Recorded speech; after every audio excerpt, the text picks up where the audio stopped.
Assalamualaikum warahmatullahi wabarakatuh.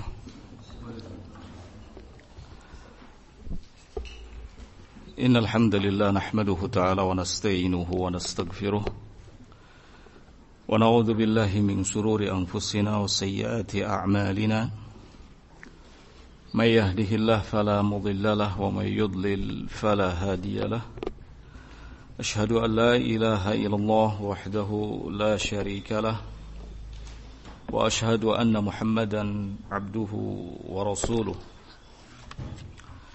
يقول الله سبحانه وتعالى في كتابه الكريم يا أيها الذين آمنوا اتقوا الله حق تقاته ولا تموتن إلا وأنتم مسلمون. يا أيها الناس اتقوا ربكم الذي خلقكم من نفس واحدة وخلق منها زوجها وبث منهما رجالا كثيرا ونساء واتقوا الله الذي تساءلون به والأرحام إن الله كان عليكم رقيبا. يا أيها الذين آمنوا اتقوا الله وقولوا قولا سديدا يصلح لكم أعمالكم ويغفر لكم ذنوبكم ومن يطع الله ورسوله فقد فاز فوزا عظيما. أما بعد فإن أصدق الحديث كلام الله تعالى وخير الهدي هدي محمد صلى الله عليه وعلى آله وسلم وشر الأمور محدثاتها فإن كل محدثة في دين الله بدعة وكل بدعة ضلالة وكل ضلالة في النار. إخواني والأخوات رحمني ورحمكم الله. Alhamdulillah, pada kesempatan sore hari Rabu ini kita kembali dipertemukan dan insyaallah kita akan melanjutkan kajian kitab Adabul Masyi ila Shalah karya Syekh Muhammad At-Tamimi rahimahullahu taala. Terakhir kemarin sampai pada pembahasan soal doa istiftah. Ada banyak macam doa istiftah dan diperbolehkan bagi kita untuk memilih salah satu dari doa-doa tersebut. Qala rahimahullah thumma yata'awwadhu sirran fayaqulu a'udzu billahi minasy syaithanir rajim wa kaifama ta'awwadha minal waridi fahasanun. Kemudian orang yang salat hendaknya membaca ta'awud secara lirih, yaitu mengucapkan a'udzu billahi minasyaitonir rajim. Wa kaifa ma ta'awwadha minal waridi fahasan, dan ta'awud yang manapun yang dibaca yang ada riwayatnya fahasanun, maka itu hal yang baik.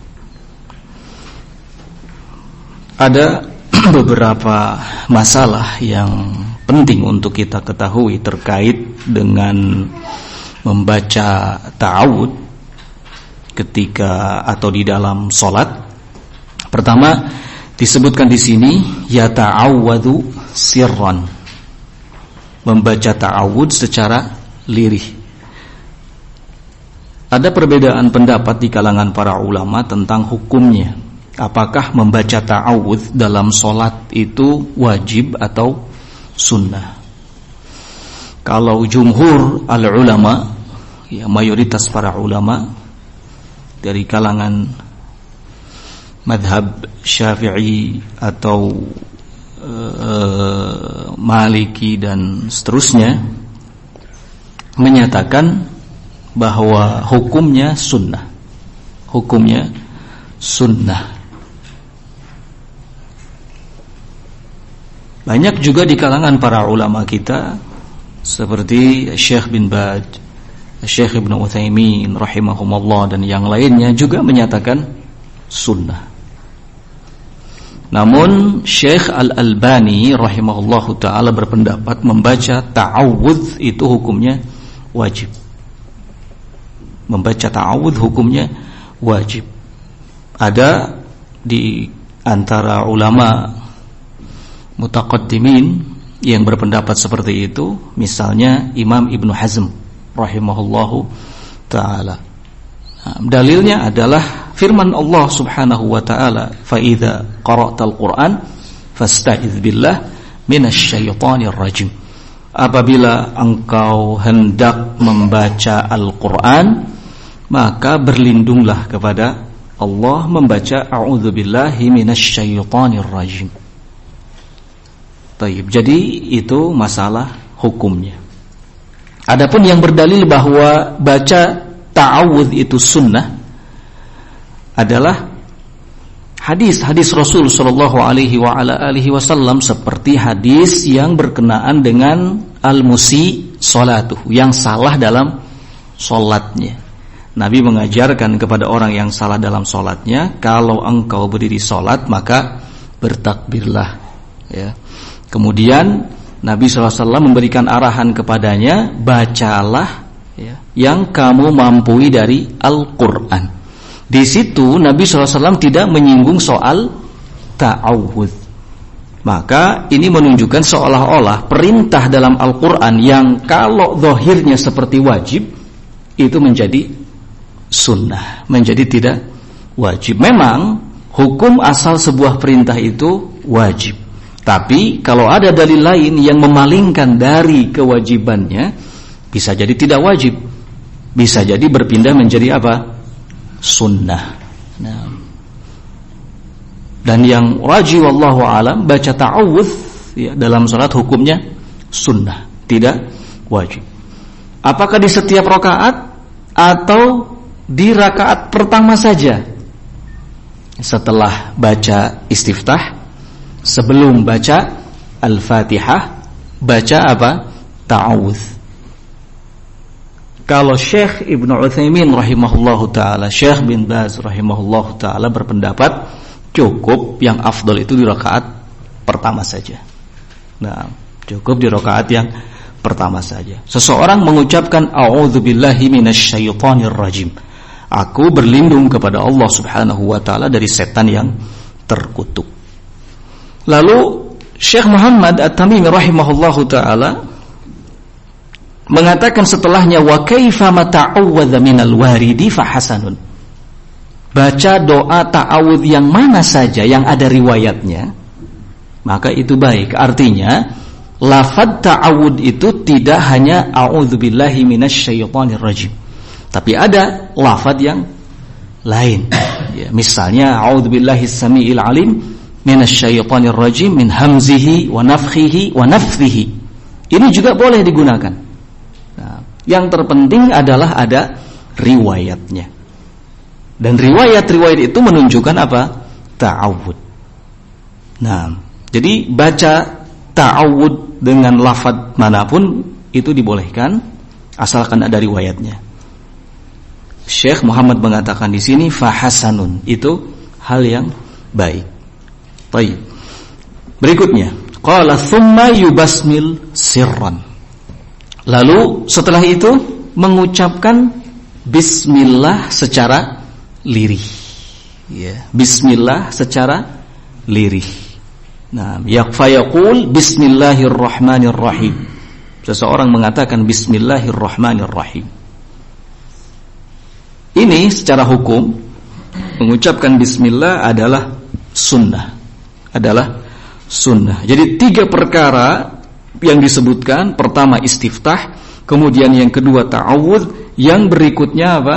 Baca bismillah, itu hukumnya sunnah dan mesti diucapkan secara sirran, lirih, tidak jahran, tidak keras, ya. Doa istiftah setelah takbiratul ihram, kemudian baca ta'awudz secara lirih, lalu setelah itu baca bismillah tapi dengan lirih, dengan sir, ya, dengan sir. Nah, mengucapkan bismillahirrahmanirrahim tidak dijaharkan berdasarkan riwayat, ya, yang datang, seperti misalnya dalam hadis riwayat Bukhari dan Muslim disebutkan bahwa Nabi sallallahu alaihi wasallam wa Abu Bakrin wa Umar kanu yaftatihuna as-salat bihamdillahi rabbil alamin. Nabi, sahabat Abu Bakar, sahabat Umar, mereka membuka salat itu dengan bacaan alhamdulillahi rabbil alamin. Nah, Dalam riwayat lain dalam Sunan disebutkan kanu la yajharuna bi bismillahirrahmanirrahim. Mereka tidak menjaharkan lafaz bismillahirrahmanirrahim. Nah, tidak menjaharkan lafaz bismillahirrahmanirrahim. Tentu ini dalam salat jahar. Kalau dalam salat sir ya memang semuanya sir. Ya. Terus kalau ada orang yang menjaharkan lafaz bismillahirrahmanirrahim, apakah masuk dalam kategori bid'ah? Jawabannya tidak. Tidak masuk dalam kategori bid'ah. Karena ada sebagian para ulama yang mengatakan sesekali boleh seseorang menjaharkan apa? Bismillah. Seperti Imam Ibnu Qayyim rahimahullahu ta'ala berpendapat seperti itu. Syekh bin Baz juga ketika ditanya, beliau mengatakan al-afdal sir. Yang paling utama adalah mensirkan bacaan bismillahirrahmanirrahim. Dan ini termasuk sunnah. Ya, ini termasuk apa? Sunnah Nabi sallallahu alaihi wa ala alihi wasallam. Jadi kita tidak perlu terlalu keras menyikapi orang-orang yang saat baca Al-Fatihah saat baca Al-Fatihah membaca bismillah dengan jahar. Jangan. Ya. Nah, walau bagaimanapun ada di antara para ulama yang berpendapat boleh sesekali. Bahkan Syekhul Islam Ibnu Taimiyah rahimahullah. Ya, jadi tidak masuk dalam kategori apa? Bid'ah.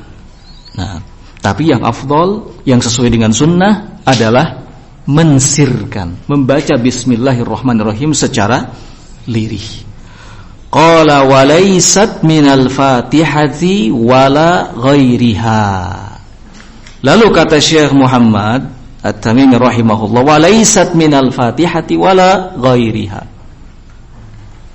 Bismillahirrahmanirrahim ini tidak termasuk ke dalam surat Al-Fatihah. Ya.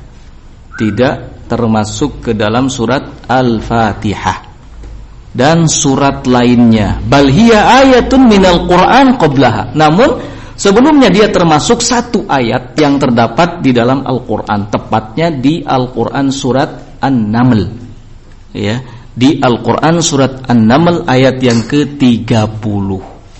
Innahu min Sulaimana wa innahu bismillahirrahmanirrahim. Selain itu, bismillahirrahmanirrahim tidak termasuk satu ayat di surat-surat yang lainnya. Di Al-Fatihah juga bukan termasuk surat Al-Fatihah. Terus kalau begitu surat Al-Fatihah ada berapa ayatnya? Tetap ada 7, karena surat Al-Fatihah disebut sab'ul mathani, 7 ayat yang dibaca secara berulang-ulang. Itu makanya kenapa surat Al-Fatihah disebut sab'ul mathani. Selain itu juga sebab Al-Fatihah disebut sab'ul mathani adalah karena di dalamnya ada sanjungan ditujukan kepada Allah Azza wa Jalla. Kemudian juga karena surat ini tidak diturunkan kepada umat yang lain, khusus diturunkan kepada umat Nabi Muhammad sallallahu alaihi wa ala alihi wasallam. Nah, kalau bismillahirrahmanirrahim tidak termasuk ke dalam surat Al-Fatihah, berarti ayat yang pertama adalah alhamdulillahirabbil alamin. Kemudian ayat yang kedua ar-rahmanirrahim. Ayat yang ketiga maliki yaumiddin. Ayat yang keempat iyyaka na'budu wa iyyaka nasta'in. Ayat yang kelima ihdinas siratal mustaqim. Ayat yang keenam siratal ladzina an'amta 'alaihim. Yang ketujuh ghairil maghdubi 'alaihim waladdallin. Nah itu. Dan ini juga sesuai dengan hadis qudsi di mana Allah Subhanahu wa taala menyatakan qasamtus salat baini wa bainal 'abdi qismain. Aku telah membagi salat antara diriku dengan hambaku menjadi 2 bagian. 3 surat pertama itu khusus untuk Allah, untukku kata Allah. Kemudian yang selebihnya itu untuk hambaku. Nah,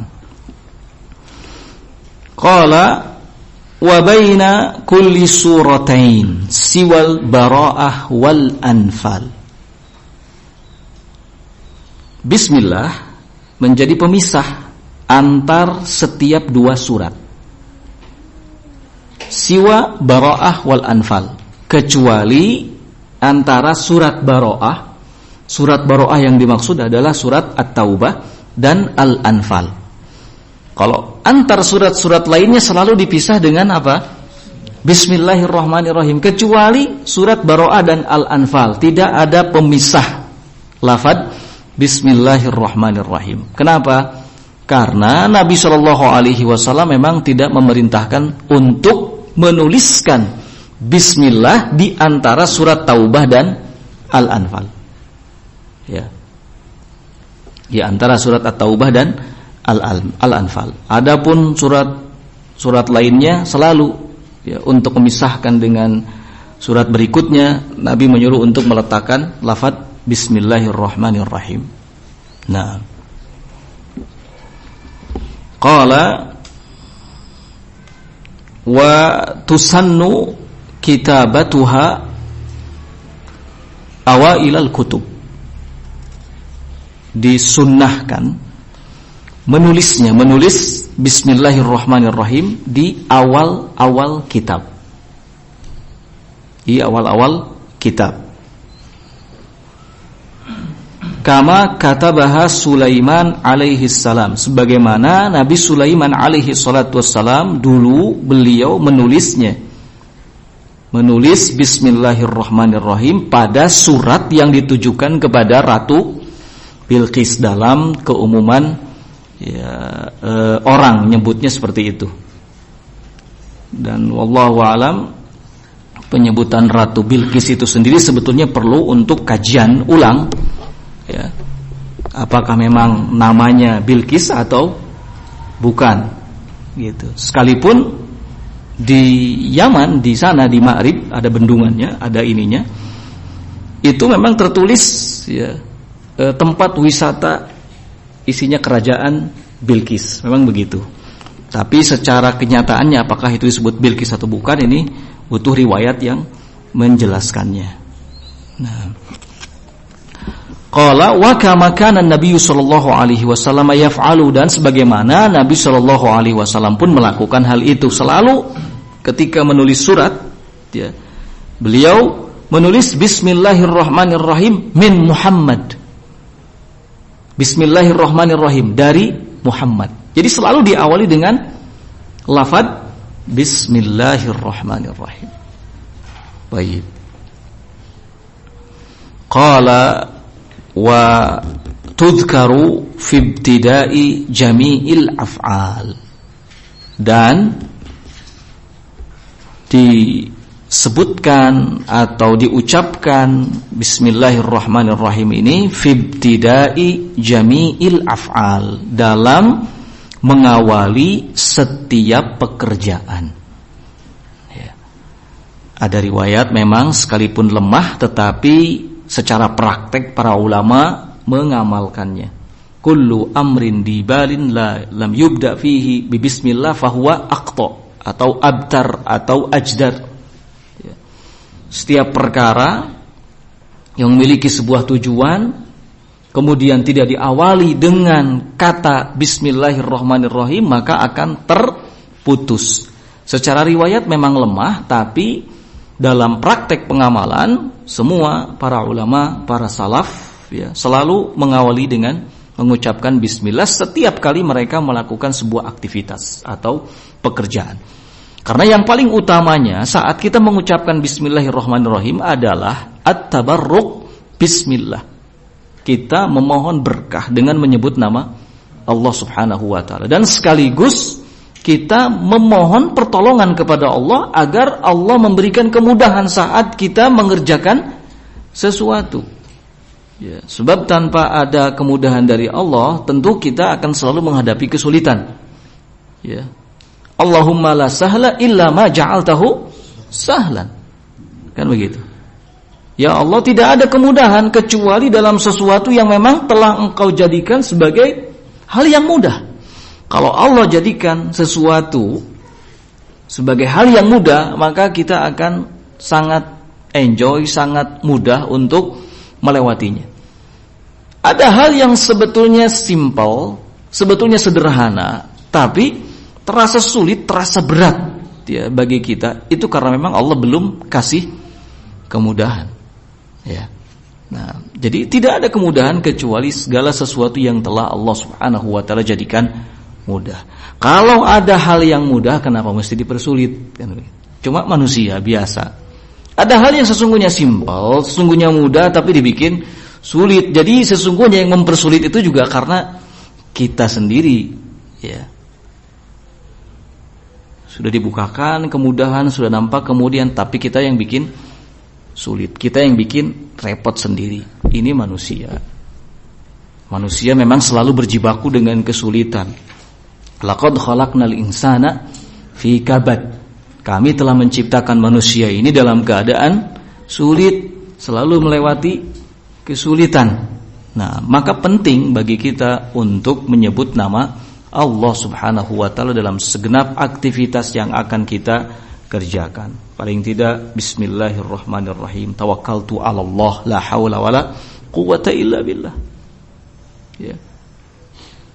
Nah, sematkan, sisipkan nama Allah Subhanahu wa taala agar kita diberi kemudahan. Nah, qala wa tudhkaru fi ibtida'i jami'il af'al. Diucapkan bismillah dalam memulai segala aktivitas, segala pekerjaan. Wahia tutradus syaitan. Bacaan bismillahirrahmanirrahim ini dapat mengusir apa? Syaitan. Ya. Dapat mengusir syaitan karena di dalamnya kita ada memohon pertolongan kepada Allah. Bismillahirrahmanirrahim dengan menyebut nama Allah Subhanahu wa taala. Ya. Yang Maha Pengasih lagi Maha Penyayang. Nah, dan kita harus berusaha memang melakukan segala sesuatu yang dengan itu setan tidak mendekat. Saat makan misalnya, syariat ini memberikan bimbingan kepada kita agar setan tidak ikut makan. Kita baca bismillah, bismillah sebelum makan.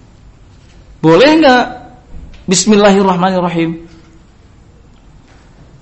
Kalau lihat teks hadis, memang Nabi hanya memerintahkan apa? Samillah. Bacalah lafaz bismillah. Tapi kalau kita mau menyertakan Ar-Rahman Ar-Rahim, hanya sekedar menyebut sifat bagi Allah, ya, maka enggak apa-apa.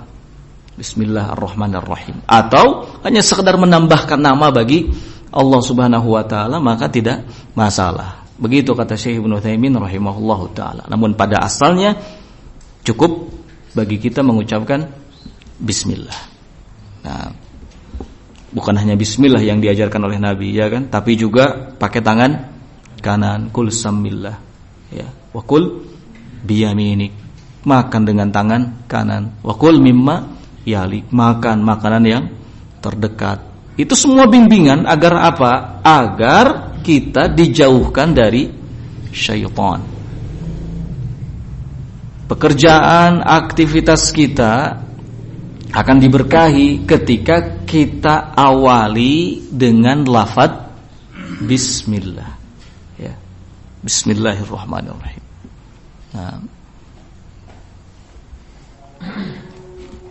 Qala Ahmad rahimahullah, la tuktabu amama syi'ri wala ma'ahu. Berkata Imam Ahmad rahimahullahu taala, la tuktabu amama syi'ri wala ma'ahu. Tidak diperbolehkan atau tidak boleh ditulis lafaz bismillah amama syi'ri, di depan syair, wala ma'ah, dan tidak juga bersamaan dengan syair. Syair-syair yang melalaikan maksudnya. Syair-syair yang melalaikan, ya, kata-kata yang bisa bikin seseorang melayang-layang pikirannya entah kemana, ya.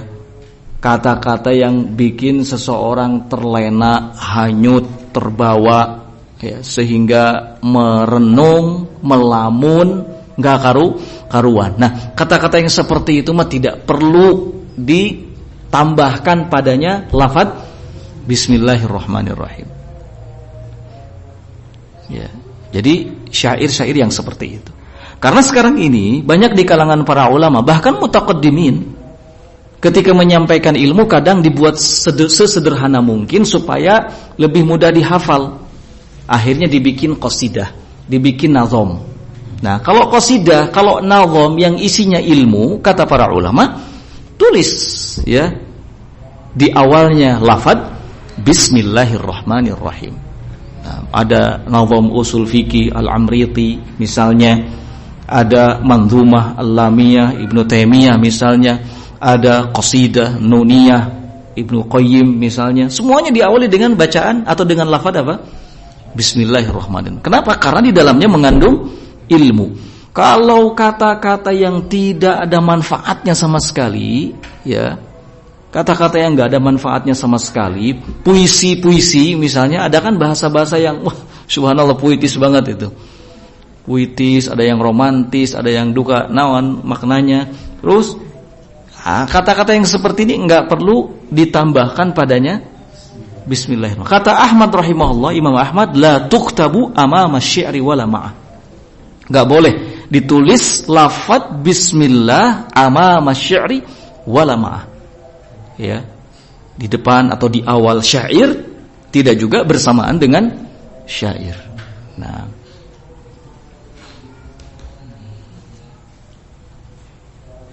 jadi dikecualikan tadi ya, kalau syair-syair atau bait-bait ya, atau qasidah atau nazom yang isinya apa? Ilmu. Nah, dan ini bukan tidak ada alasan apa yang dikemukakan oleh Imam Ahmad rahimahullah itu. Ya, ada hal yang mendasar yang menjadi alasan beliau menyampaikan seperti itu. Firman Allah Subhanahu wa taala, "Wa ma 'allamnahu syi'ra." Ya, wa ma yanbaghi lahu wa ma 'allamnahu syi'r. Kami tidak mengajarkan kepadanya syair. Jadi pada dasarnya atau pada asalnya syair itu sesuatu yang melalaikan, bukan hal yang baik. Nah, oleh karenanya Imam Ahmad rahimahullah mengatakan jangan tulis lafaz bismillah di awal syair. Nah, Tayyib, jadi itu urutan pertama doa istiftah, kemudian membaca ta'awudz, ini hukumnya sunnah ya.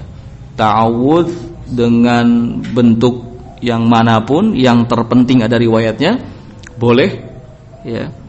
Baik, kemudian setelah ta'awudz membaca apa? Bismillah. Baca bismillah disunnahkan dengan sir, dengan apa? Lirih. Bismillah dibaca tentu sebelum membaca surat Al-Fatihah. Tetapi Bismillahirrahmanirrahim itu sendiri tidaklah masuk dalam satu ayat dari surat Al-Fatihah. Bismillah itu hanya masuk pada satu ayat dari surat An-Naml, ayat yang ke-30. Nah, kemudian dijelaskan setelahnya bahwa Al-Fatihah ini sebagai pemisah antara dua surat, kecuali surat At-Taubah dan surat Al-Anfal. Lalu kemudian dianjurkan ya untuk membaca atau menulis bismillah dalam kitab-kitab, dalam surat-surat sebagaimana yang dilakukan oleh Nabi Sulaiman, juga dilakukan oleh Nabi kita Muhammad sallallahu alaihi wa ala alihi wasallam, dan hendaknya diucapkan bismillah saat memulai melakukan sebuah aktivitas atau pekerjaan, karena di antara faidahnya itu dapat mengusir apa? Setan.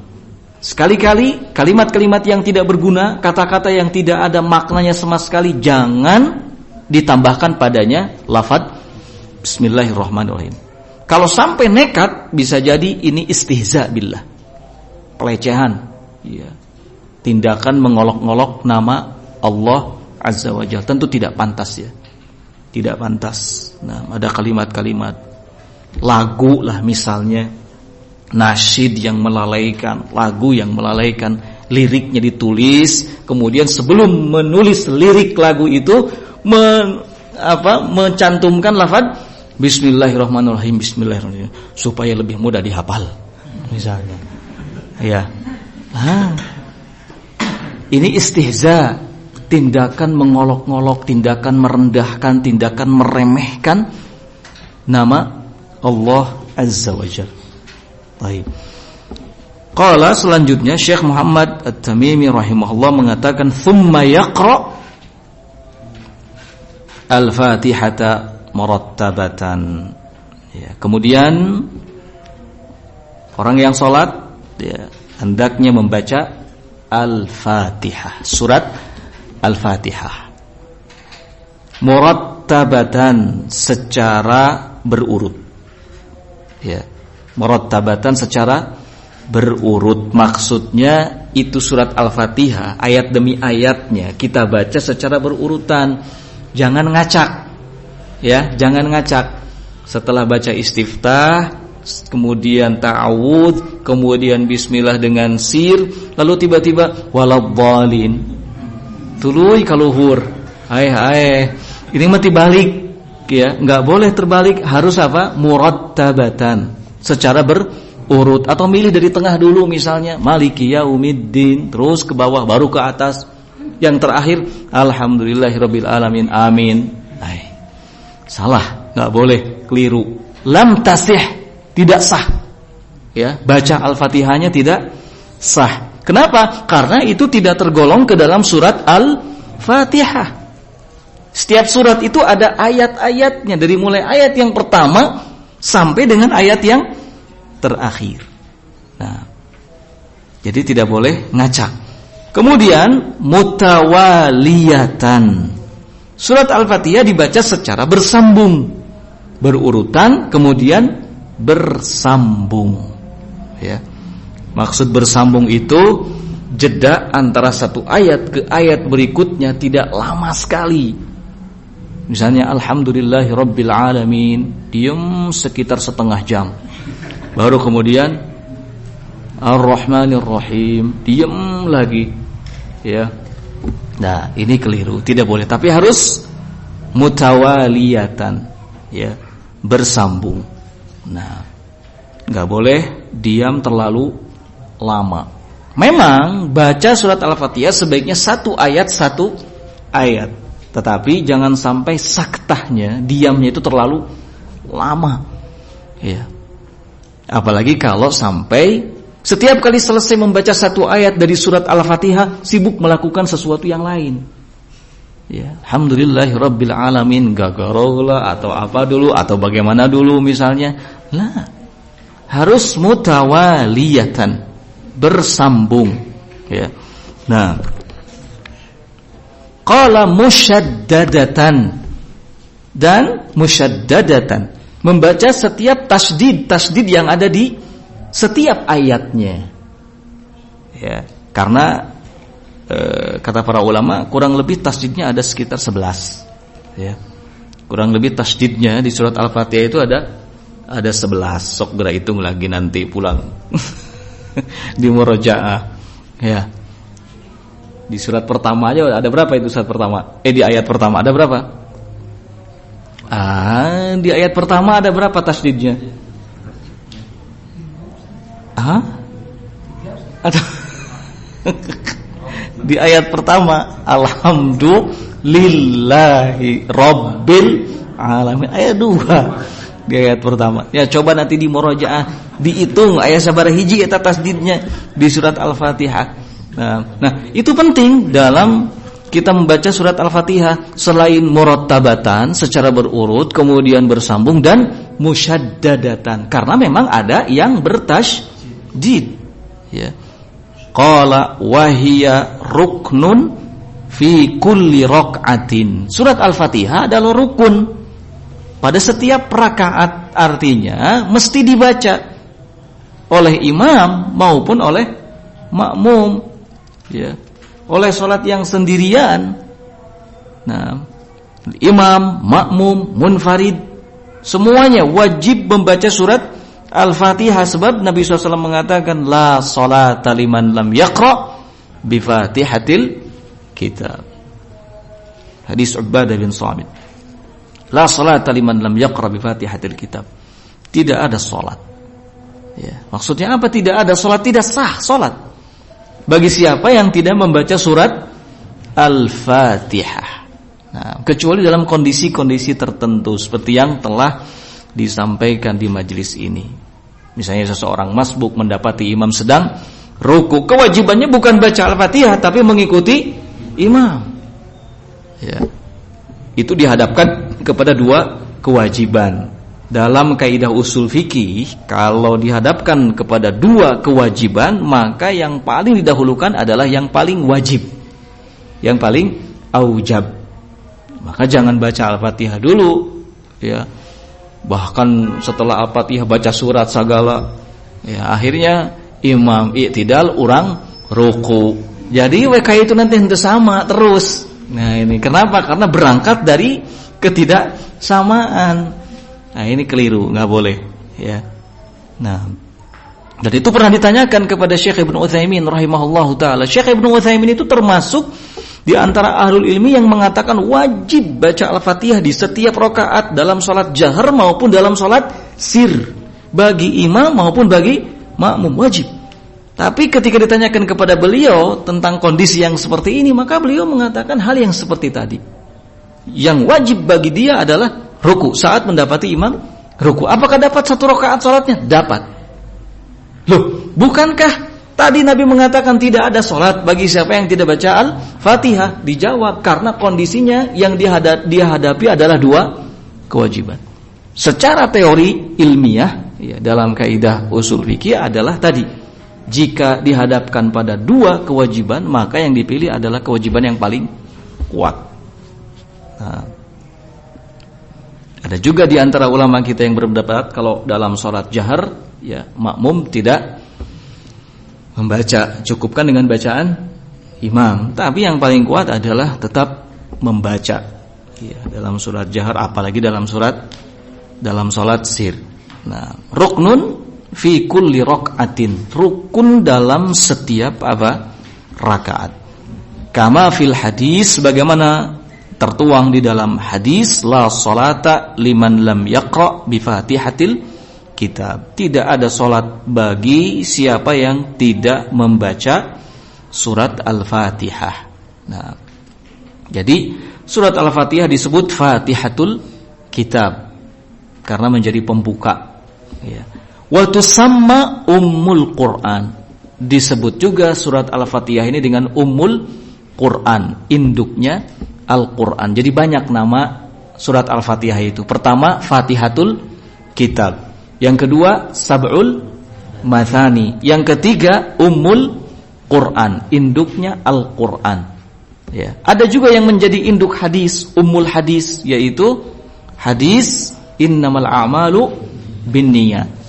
Ya, jadi kalau dalam Al-Quran, Ummul Quran adalah surat Al-Fatihah. Kalau dalam hadis, Ummul Hadis adalah tadi innamal a'malu binniyat. Nah, tusamma Ummul Quran, induknya Al-Quran. Kenapa disebut Ummul Quran, induknya Al-Quran? Qala, kata Syekh Muhammad, li anna fiha al-ilahiyat. Karena di dalam surat tersebut ada keterangan hal-hal yang berhubungan dengan keilahan, ketuhanan kalau bahasa ini, ya. Ada ayat-ayat yang seperti itu hubungannya, seperti alhamdulillahi rabbil alamin, alhamdulillah rabbil alamin, ar-rahman ar-rahim. Tuh, ini semua berhubungan dengan apa? Ilahiyat, ya. Nah, wal ma'ad, dan di dalamnya juga terdapat ayat-ayat yang menerangkan soal ma'ad. Ma'ad di sini maknanya adalah al-jaza wal hisab. Ya, jaza dan hisab, balasan dan hisab, itu ma'ad. Ya, ada di dalamnya. Wan nubuwat, dan soal nubuwat, kenabian. Nah, wa fiha itsbatul qadar. Di surat Al-Fatihah juga terdapat ayat-ayat yang menetapkan soal takdir. Nah, qala fal ayatani awalayani yadullani alal ilahiyat. Maka kata Syekh Muhammad rahimahullahu taala, dua ayat pertama yadullani alal ilahiyat, keduanya menunjukkan soal ilahiyat. Dua ayat pertama berarti alhamdulillahirabbil alamin arrahmanir rahim. Azan sanes. Oh. Baik. Qala wa qauluhu maliki yaumiddin. Kemudian maliki yaumiddin yadullu 'alal ma'ad. Ini menunjukkan adanya ma'ad, yaitu jaza wal hisab. Maliki yaumiddin, Allah yang merajai hari pembalasan, ya. Iyyaka na'budu wa iyyaka nasta'in yadullu 'alal amri wan nahyi wat tawakkuli wa ikhlas. Dzalika kullihi lillah. Nah, kemudian ayat berikutnya iyyaka na'budu wa iyyaka nasta'in, ini menunjukkan perintah dan larangan, kemudian berisi tawakal, juga anjuran untuk ikhlas, ya, yang semuanya itu diserahkan hanya untuk Allah Subhanahu wa ta'ala. Nah, Imam Ibnu Qayyim rahimahullahu ta'ala, ya, beliau memiliki tulisan yang sangat bagus, ya, ketika mengurai surat Al-Fatihah. Masya Allah, ya, bahasa-bahasa yang digunakan oleh beliau juga mudah dipahami. Nah, dan ternyata kandungan dari surat Al-Fatihah ini sangat agung sekali. Nah, sangat agung sekali. Dan Syekh Muhammad At-Tamimi rahimahullahu taala sendiri juga punya tulisan khusus itu, tafsir surat Al-Fatihah. Nah, di sini beliau menyinggung sedikit, ya, iyyaka na'budu wa iyyaka nasta'in, ini menunjukkan atas adanya perintah dan larangan. Dari mana adanya larangan? Dari adanya perintah. Iyyaka na'budu. Ini berarti perintah untuk beribadah hanya kepada Allah Subhanahu wa taala. Sekaligus larangan beribadah kepada selain Allah, karena perintah dan larangan ini dua hal yang kontradiktif. Ketika ada perintah berarti ada larangan. Perintah sesuatu yang harus dikerjakan, larangan kebalikannya, kan gitu. Nah, kalau kita disuruh untuk berdiri berarti itu secara otomatis kita dilarang untuk duduk, kan gitu. Jangan sampai berdiri tetap duduk kene. Ini keliru. Nah, di sini iyyaka na'budu wa iyyaka nasta'in.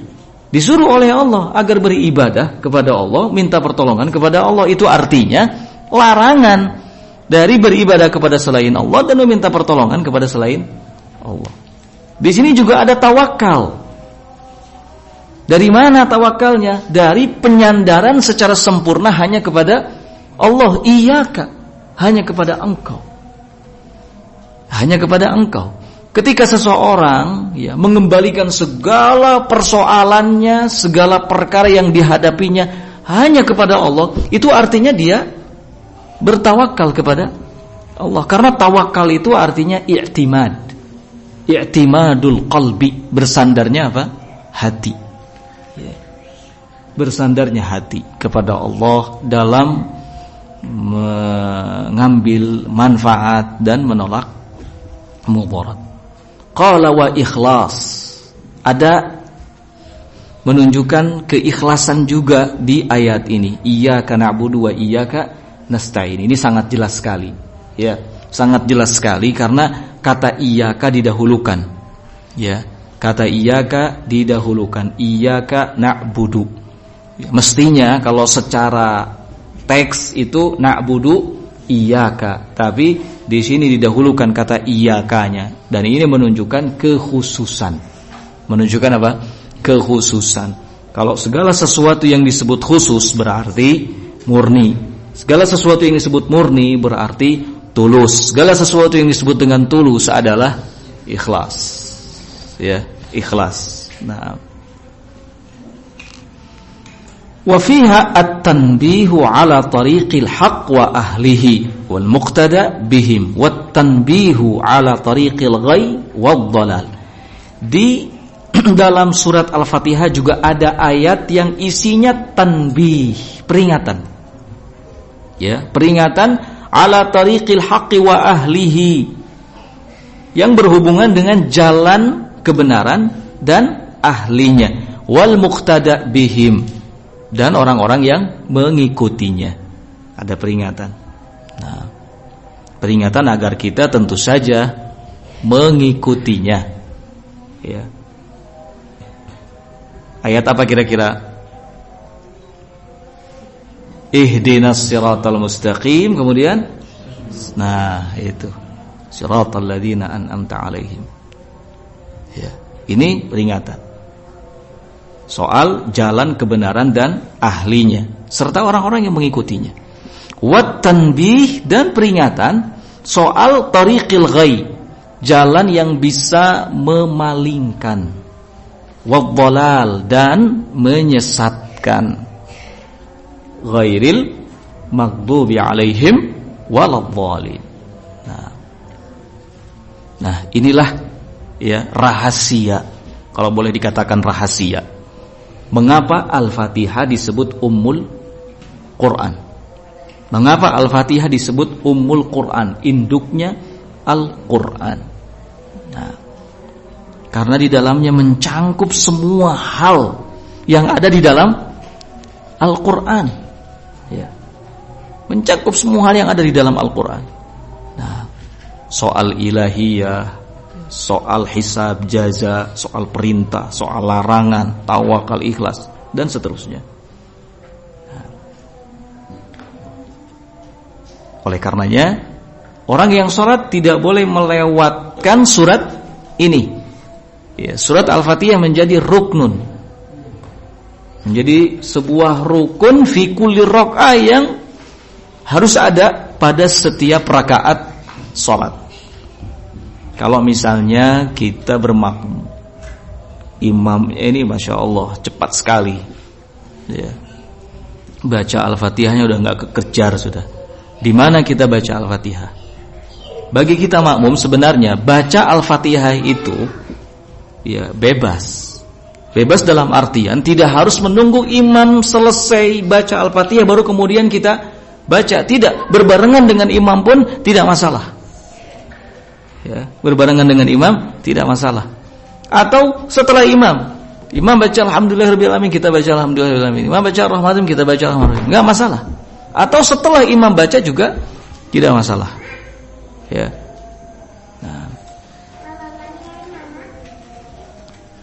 Dan tidak bertentangan dengan ayat ya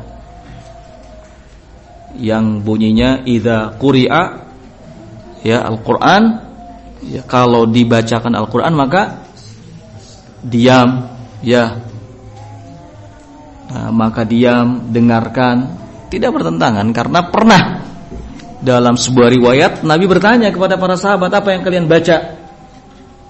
Ya, jangan baca apa-apa kecuali Fatihatul Kitab, kecuali surat Al-Fatihah. Jadi bagi makmum enggak masalah. Ya, baca Al-Fatihah itu berbarengan dengan imam atau setelah selesai imam baca Al-Fatihah. Nah, jadi tidak mesti ada ketentuan harus baca Al-Fatihah itu kalau imam selesai baca Al-Fatihah. Kalau di surat jahar mungkin bisa ketahuan, tapi bagaimana kalau di surat sir hari imam ya geus maca acanya. Nah, iya enggak? Kalau di surat jahar iya kelihatan, ketahuan. Karena pasti imam mengakhiri dengan waladhdallin terus amin. Baru kemudian kita baca. Ya. Lah kalau di salatnya yang sir, salat duhur misalnya, asar misalnya, dari mana kita tahu imam sudah baca atau belum? Sehingga enggak ada ketentuan harus baca surat Al-Fatihah bagi makmum setelah imam membaca. Lah. Boleh berbarengan dengan imam. Boleh setelah imam. Nah,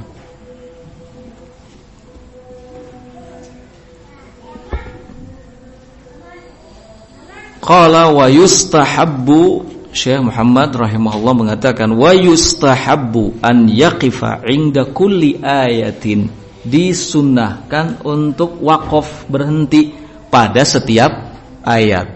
Jadi alhamdulillahirabbil alamin baru ar-rahmanir rahim. Ini yang sunnah. Ini yang sunnah. Ya. An yaqifa 'inda kulli ayatin, waqaf pada setiap apa? Ayat dari surat Al-Fatihah. Nah,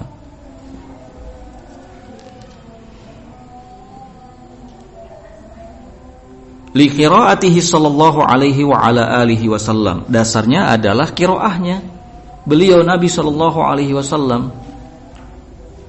Nabi ketika membaca Al-Fatihah itu satu ayat satu ayat. Alhamdulillahirabbil alamin ar-rahmanir rahim. Tidak disambung. Alhamdulillahirabbil alamin ar-rahmanir rahim maliki yaumiddin. Eta mah siga salat tarawih yang dilakukan oleh sebagian kaum muslimin karena saking cepatnya jadi enggak jelas ya apa yang dapat didengar. Nasallallahu as-salamata wal afiyah. Padahal surat Al-Fatihah sedemikian rupa pentingnya dalam salat. Terus bagaimana ya orang-orang kok begitu meremehkan hal ini, begitu cepat membaca sampai nggak jelas, tiba-tiba yang terdengar suara amin yang terakhir. Ya. Kalau yang awalnya nggak terdengar tiba-tiba amin. Nah. Padahal tadi Al-Fatihah adalah ruknun fi kulli rak'ah, ummul Quran. Ya. Qala wa hiya a'zamu suratin fil Quran. Surat Al-Fatihah ini surat yang paling agung dalam Al-Quran. Kenapa disebut begitu? Karena tadi yang kita singgung, surat ini tidak diturunkan oleh Allah kepada umat Nabi yang lain, khusus kepada umat Nabi Muhammad sallallahu alaihi wa ala alihi wasallam. Sehingga ini a'zamu suratin fil Quran. Ya, Al-Fatihah ini. Nah. Dan secara mutlak memang ya, secara mutlak surat yang paling agung dalam Al-Quran adalah surat Al-Fatihah ala itlaqihi, secara mutlak. Nah, dan keutamaannya sangat banyak sekali surat Al-Fatihah ini ya, keutamaannya sangat banyak sekali.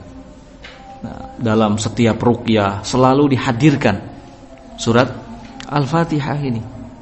Nah, seperti kisah beberapa sahabat yang singgah di sebuah perkampungan, ya kan?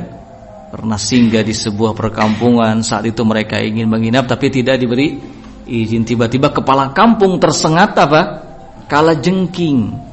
Tersengat kalajengking ini kepala kampung. Hingga akhirnya mereka ingat bahwa oh tadi ada beberapa yang ingin singgah di sini. Kemudian dipanggil lagi itu sahabat. Apa yang dibaca saat mengobati si kepala kampung yang tersengat kalajengking itu? Surat Al-Fatihah. Ya. Surat Al-Fatihah. Nah. Keutamaannya sangat besar. Qala wa 'azamu ayatin fihi ayatul kursi. Adapun ayat yang paling agung di dalam Al-Qur'an adalah ayat Al-Kursi. Ayatul Kursi.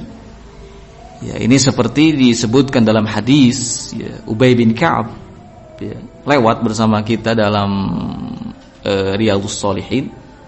Saat itu Nabi SAW hendak memberitahukan satu ayat yang paling agung dalam Al-Quran kepada Ubay bin Ka'ab, hingga ketika keluar baru disampaikan oleh Nabi SAW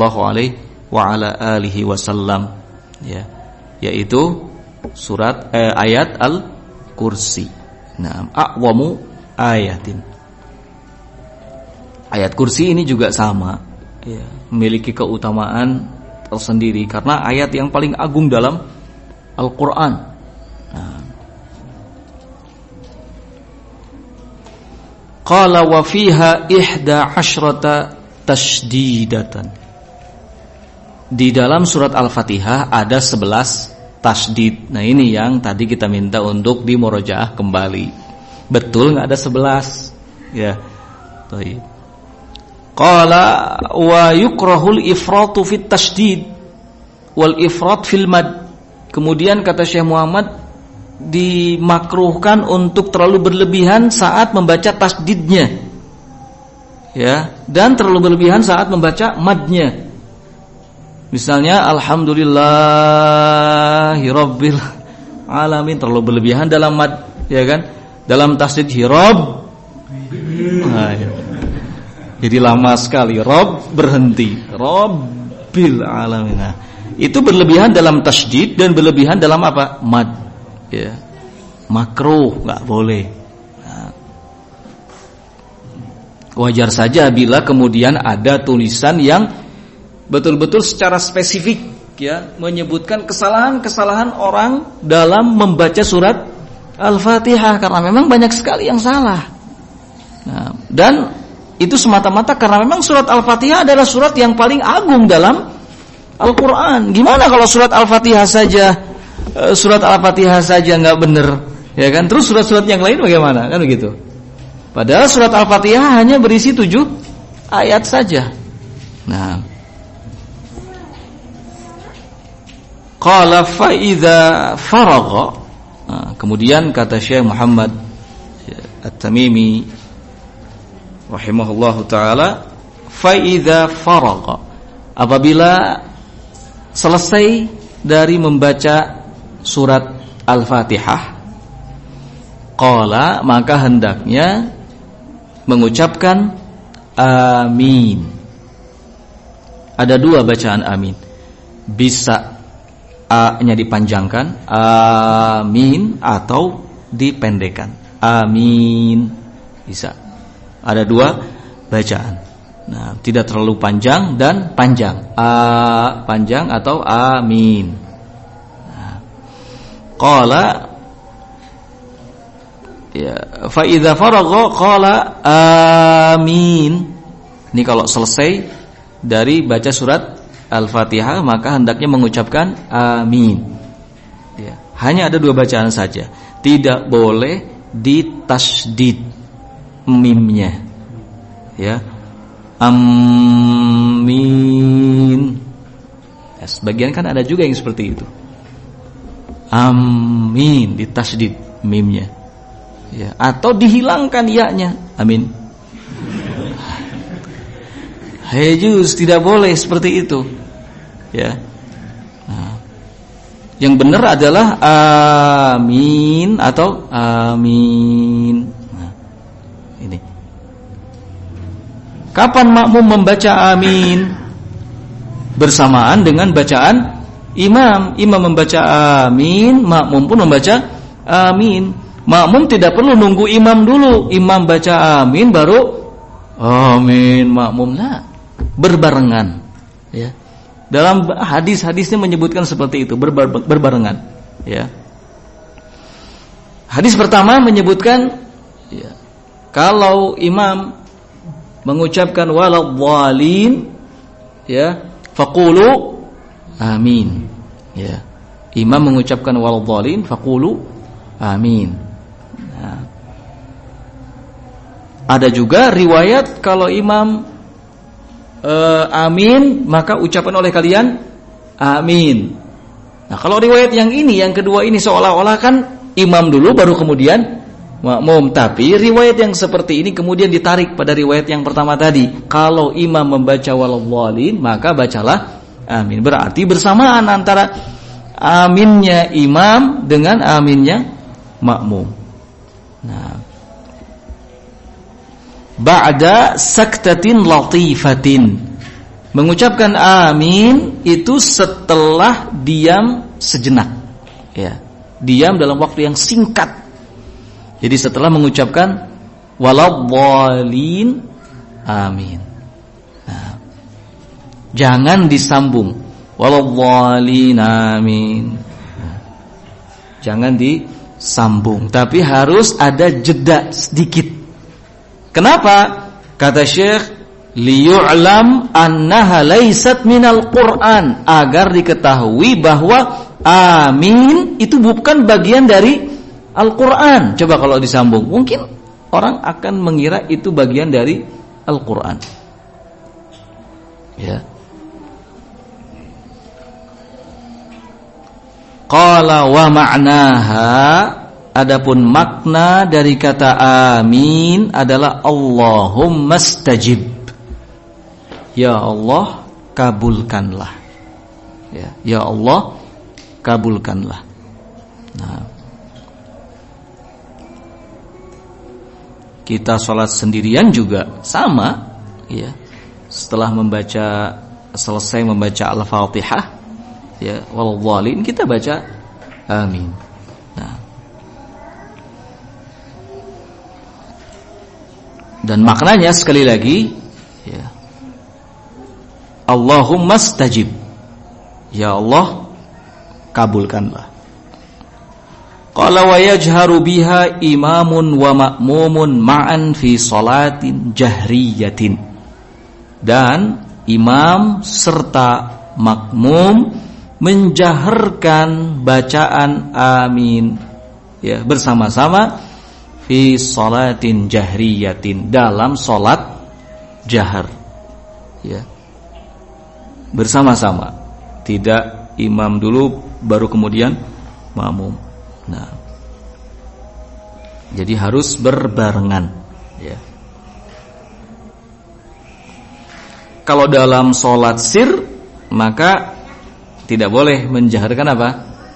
Amin dalam sholat sir, ya, khusus dalam sholat jahar saja. Terus kalau dalam sholat sir, apakah imam atau makmum tetap baca amin? Naam, baca amin, ya.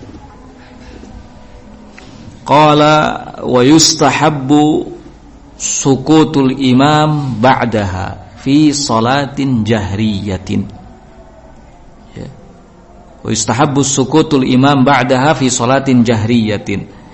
Syekh Muhammad mengatakan disunnahkan imam, ya, diam setelah membaca surat Al-Fatihah. Jadi ba'daha di sini kembali ke surat Al-Fatihah. Disunahkan imam diam setelah membaca surat Al-Fatihah dalam salat jahriyah. Apa alasan Syekh Muhammad menyebut seperti itu? Karena untuk memberi waktu makmum membaca Al-Fatihah. Tapi tadi sudah kita katakan, ya, bahwa makmum sebenarnya tidak ada ketentuan membaca Al-Fatihah setelah imam baca Al-Fatihah, dan itu sudah diuraikan secara panjang lebar oleh Syekhul Islam Ibnu Taimiyah rahimahullahu taala. Kata Syekhul Islam, tidak harus, bahkan tidak sunnah imam diam untuk memberi kesempatan makmum membaca Al-Fatihah. Kalau imam sudah baca Al-Fatihah kemudian baca amin bareng sama makmum, lanjutkan membaca apa? Surat. Nggak ada istilah diam dulu. Diam kan ada. Yang setelah itu amin, terus imamnya diam dalam rangka memberi kesempatan kepada makmum untuk baca Al-Fatihah. Ini tidak ada keharusan seperti itu, kata Syekhul Islam rahimahullahu taala. Nah, li hadithi Samurah, di sini disebutkan, ya, alasannya adalah berdasarkan hadis dari Samurah. Namun sekali lagi tidak menunjukkan hal itu.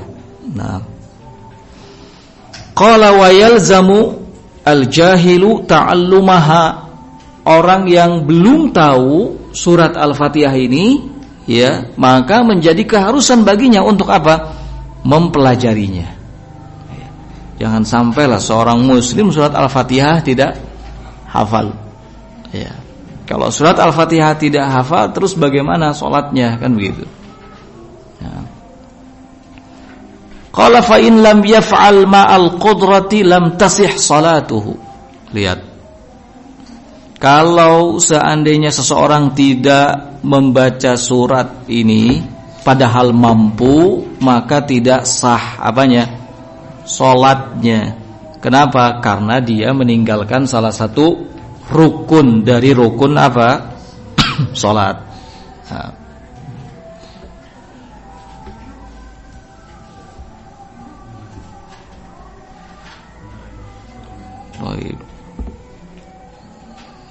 berapa menit lagi ya untuk pertanyaan? 5 menit. Oh. Ya, berarti kita cukupkan dulu sampai di sini. Ada waktu sedikit mungkin untuk pertanyaan. Subhanakallahumma bihamdika asyhadu an la ilaha illa anta astaghfiruka wa atubu ilaik. Walhamdulillahirabbil alamin.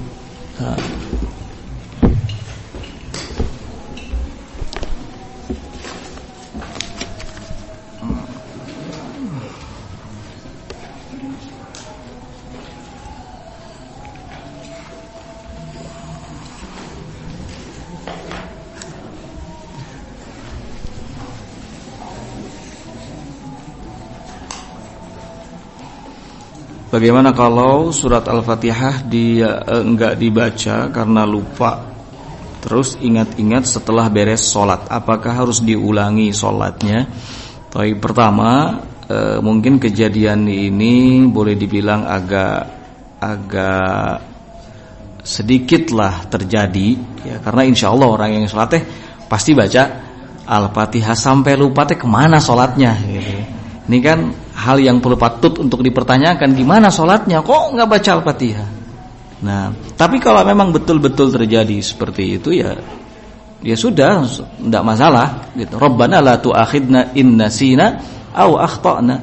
Ya Rabb, janganlah Engkau hukum kami karena kami lupa atau melakukan sebuah kesalahan tanpa sengaja.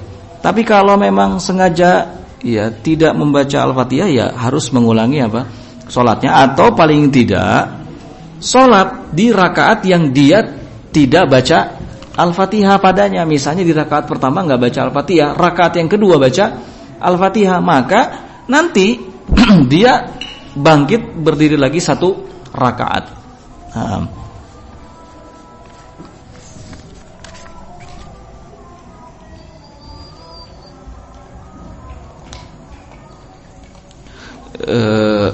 Di antara sebagian kaum muslimin ketika sakitnya berat seperti pusing yang berat, diare, stroke, banyak yang meninggalkan sholat atau tidak sholat dengan alasan tidak bisa suci dari najis. Ketika orang itu meninggal, baru diadakan sholat qadha oleh ahli waris dan yang lainnya. Baik, sholat qadha sebenarnya tidak ada. Ya, sholat qadha tidak ada. Adapun yang dibolehkan untuk mengganti sholat, ya, itu bagi orang yang tertidur atau terlupa. Man nama an sholatin aw nasiyaha falyusolli idza dzakaraha. Barang siapa yang tertidur dari melakukan sholat atau lupa dari melakukan sholat, maka hendaknya dia ganti di saat dia ingat. Misalnya tos sabulan can sholat lohor di tanggal sekian, padahal sudah lewat 1 bulan. Nah, boleh itu diganti. Ini juga istilahnya qadha, tapi ada jelas dalilnya. Kalau qadha yang disebutkan dengan kasus yang seperti ini nggak bisa, nggak ada qadha. Ya, dengan kasus yang disebutkan di sini. Dan orang sakit, dalam situasi sakit apapun, sholat mah tetap harus, nggak ada istilah tidak bisa suci dari najis, tetap sholat dalam keadaan disesuaikan dengan kemampuan. Ya, fattaqullaha mastata'tum, bertakwalah kepada Allah sesuai kemampuan. Ari takwa mah harus dalam situasi apapun. Ya, jadi nggak ada istilah udahlah sholatnya nang kewe diganti qadha nanti, nah, nggak ada. Nah.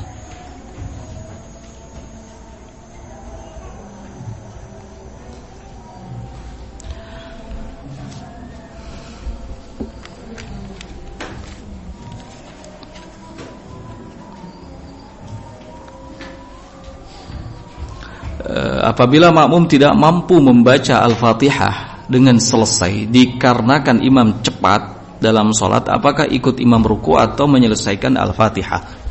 Baik, jadi intinya kita sudah punya pengalaman, ada seorang imam lamun ngimamin sholat pasti cepat, ya kan? Baik, kalau situasinya seperti itu, ya tadi ketika imam baca Al-Fatihah, kita baca Al-Fatihah. Insya Allah masih ada waktu, karena imam setelah baca Al-Fatihah pasti baca surat. Jadi insya Allah masih ada waktu, kecuali kalau surat yang dibaca dengan ukur ayat. Nah, misalnya sudah Al-Fatihah cepat, Baru kemudian cuma 1 ayat saja bacanya. 1 ayat. Ayat yang pendek lagi, misalnya Alif Lam Mim. Dalam situasi yang seperti ini, intinya kita tetap membaca saja. Maksudnya sesuai dengan sampai di mana kita mampunya membaca surat Al-Fatihah. Karena walau bagaimanapun imam dijadikan sebagai imam itu agar diikuti. Kalau imam ruku dalam hadisnya kan gitu, maka rukulah kalian. Nanti kalau tidak ikut imam, nanti kita malah yang menerlambatkan diri dari gerakan imam. Oleh karenanya ya, imam itu dipilih harus berdasarkan kriteria yang telah ditetapkan, tidak sembarangan. Dan sholat di belakang ahlus sunnah wal jamaah, itu idealnya begitu. Nah, tapi bukan berarti sholat di belakang selain ahlus sunnah kemudian sholat kita tidak sah. Nah, tetap ya, kewajiban sholat tidak jatuh sekalipun di lingkungan kita nggak ada ahlus sunnah. Tetap sholat berjamaah bagi laki-laki di mana? Di masjid. Ya, bagi wanita di rumah. Nah, saya kira cukup karena sudah mau masuk maghrib. Wallahu ta'ala a'lam bishawab. Assalamualaikum warahmatullahi wabarakatuh.